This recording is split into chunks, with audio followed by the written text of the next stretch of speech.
Hello my rising stars, my dear friends, my younger brothers and sisters. कैसे हैं आप लोग? आई होप सब कुछ ठीक होगा और प्रिपरेशन ठीक ठाक चल रही होगी। प्रिपरेशन ठीक ठाक चलने के बावजूद भी एक डर है, एक परेशानी है जो सताया जा रहा है, और वो है कि बोर्ड एग्जामिनेशन के लिए कॉन्फिडेंस नहीं आ रहा है। इतना पढ़ लिया, इतना कर लिया, इतना मेहनत कर लिया, इतने प्रैक्टिसेस कर ली, इतना सैंपल पेपर लगा लिया, लेकिन पता नहीं क्यों एक डर बना हुआ है कि क्या होगा और क्या ही होगा। तो इस सवाल का जवाब देने के लिए मैं सबसे पहले आपको एक कहानी सुनाऊंगा और उसके बाद से आपके इस सवाल के जवाब पे आऊंगा। ठीक है? तो सुनिएगा, कहानी बड़ा इंटरेस्टिंग है और बड़ा ही मज़ेदार है। और एक समय की बात है कि एक हिरन था। तो वो हिरन पानी की तलाश में निकला, और पानी की तलाश में जब वो निकला तो काफ़ी दूर तक चला गया। और जब वो जा रहा था तो वहाँ पर उसे एक नदी दिखी।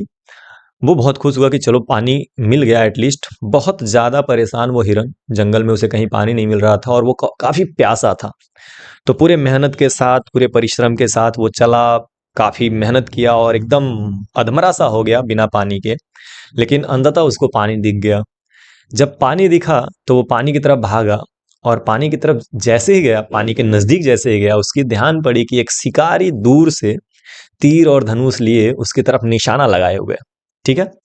तो वो देखते ही डर गया, थरथराने लगा कि अब क्या होगा? मैं अगर भागूंगा तो भी निशाना लगा हुआ है, वो मुझे मार देगा। तो भागने से वो परेशान होगा कि कैसे भागे। ठीक है? और दूसरे डायरेक्शन में मान लीजिए कि एक नदी है, इस तरह से नदी जा रही है, तो एक तरफ जो है शिकारी है, इस तरफ शिकारी है। ठीक है? दूसरे तरफ वो सोचा कि मैं इस तरफ भागता हूं तो देख रहा है उधर एक खुखार शेर जो है वो इसका इंतजार कर रहा है। खुखार शेर बैठा हुआ। अब अगर ये सोचता है कि अगर एक तरफ भागता हूं तो शिकारी नहीं छोड़ेगा, दूसरी तरफ भागता हूं शेर को पता चल जाएगा, शेर मुझे खा जाएगा, मैं तो फंस गया बुरी तरह से। और फिर वो बड़ा परेशान हो गया कि अब करे तो करे क्या। जो जो प्यास थी वो खत्म हो गई, पूरी परेशानी हो गई कि अब करें तो करें क्या, करें तो करें क्या। उसने ये महसूस किया कि कहीं ना कहीं शेर ने मुझे देख लिया, और शेर जो है वो हिरन की तरफ आने लगा। तो हिरन ने सोचा कि अब तो मरना ही है, या तो शिकारी के हाथ से मरूंगा, या तो शेर के हाथ से मरूंगा, मतलब शेर के मुंह से मरूंगा। मतलब मरना तो है, वो ओवरऑल मिला करके ये कहने का मतलब है कि मरना तो है। ठीक है? तो उसने कहा कि चलो अंत बार कम से कम पानी पी के मरा जाए। तो उसने सोचा कि चलो छोड़ो यार, सब चीजें छोड़ो, पानी पीते हैं और आराम से मरते हैं। तो वो गया, और जैसे ही नदी में अपना मुंह डाला पानी पीने के लिए, वैसे ही शिकारी जो था वो तीर छोड़ दिया। लेकिन तीर छोड़ने से जस्ट पहले शिकारी को एक जहरीले सांप ने डसा। और जब शिकारी को जहरीले सांप ने डसा तो उसका निशाना चूका, और वो उसी के अपोजिट, जहां पे हिरन को वो मार रहा था, चूंकि उसी के अपोजिट शेर था, तो उस शेर को जाकर के लगा जो शेर हिरन की तरफ आ रहा था शिकार करने के लिए। और शेर के ऐसे जगह पे लगा, गर्दन पे या हर्ट पे, जहां पे भी लगा, शेर ऑन द स्पॉट मर गया। और सांप जहरीला था, उसकी वजह से जैसे ही सांप ने शिकारी को काटा, शिकारी भी मर गया। और ये जो हिरन है वो पानी पी करके उठा और देखा कि मेरी मौत कहाँ तक आई, तो देख रहा है उसकी मौत तो जो है वो काफी दूर है। उसकी मौत तो खत्म ही हो गई, मौत को ही मौत आ गई।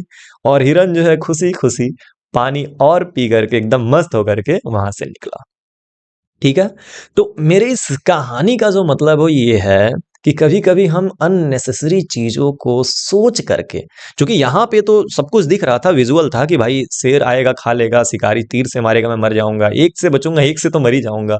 तो इसलिए उसने अपने आप को समर्पित कर दिया भगवान के ऊपर कि चलो यार लास्ट टाइम पानी ही पी लेते हैं, और पानी पीने के बाद से देखा जाएगा। ठीक है? भगवान ने उसकी मदद की और वो बच गया।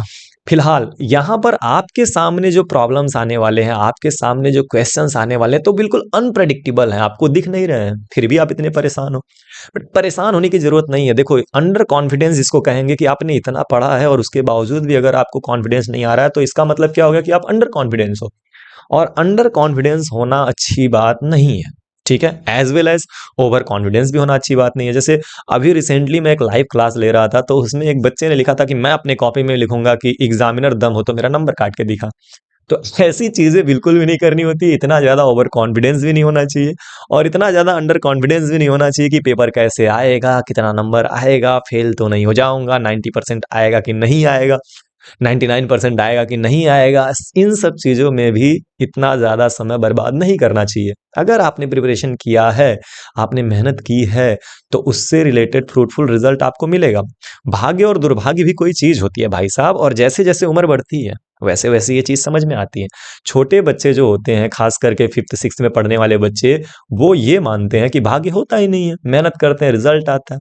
ठीक है? अपने टीचर से जाके लड़ जाएँगे कि नहीं भैया ये हमने सही लिखा है, यहाँ पे हमको सही दीजिए, नंबर दीजिए।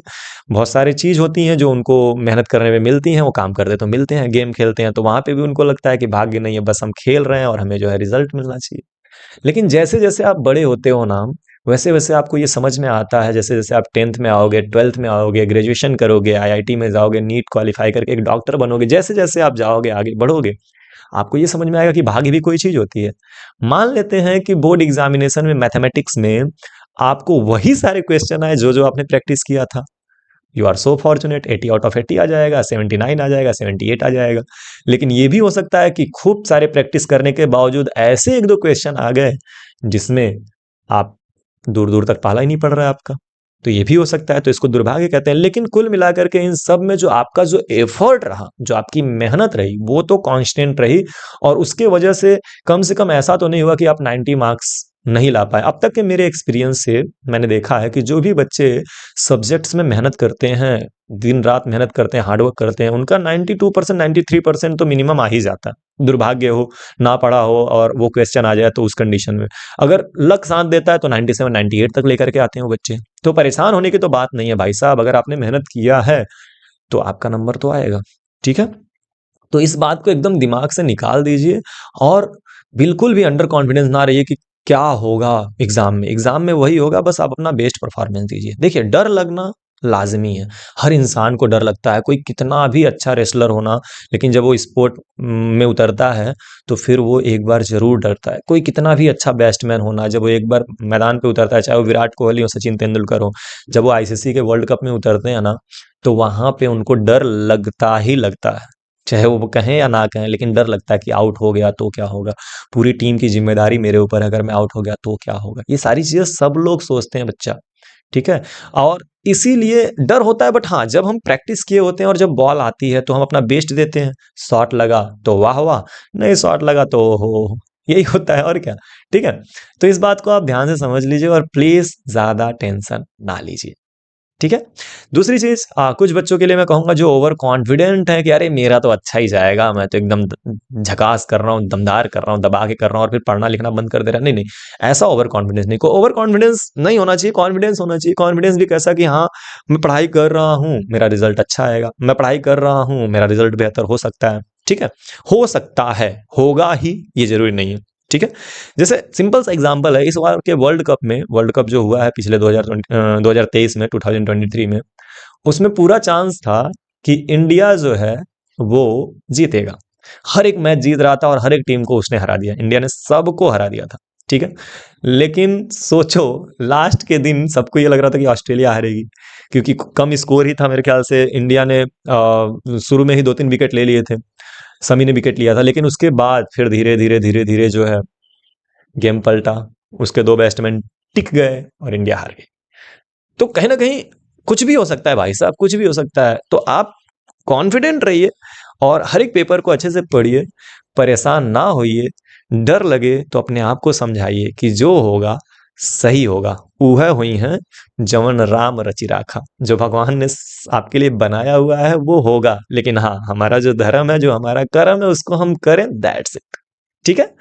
तो परेशान होने की ज़रूरत नहीं है, और अगर कोई भी परेशानी है तो कमेंट बॉक्स आपके लिए खुला हुआ है। बेझिझक डिस्कशन करिए, बेझिझक बातचीत करिए, लेकिन मेंटली फिट रहिए, मेंटली हेल्थी रहिए। Okay, take care, bye bye. मिलते हैं किसी और वीडियो में किसी और टॉपिक के साथ। हाँ, आपके कोई और सवाल हो, किसी और चीज़ पे आप चाहते हैं कि वीडियो बनाऊं, कुछ किसी और टॉपिक पे आपसे बात करूं, तो बेझिझक आप अपनी बात को कमेंट बॉक्स में छोड़ सकते हैं। हम ज़रूर से बात करेंगे। तो आज के लिए बस इतना ही। Take care, bye bye.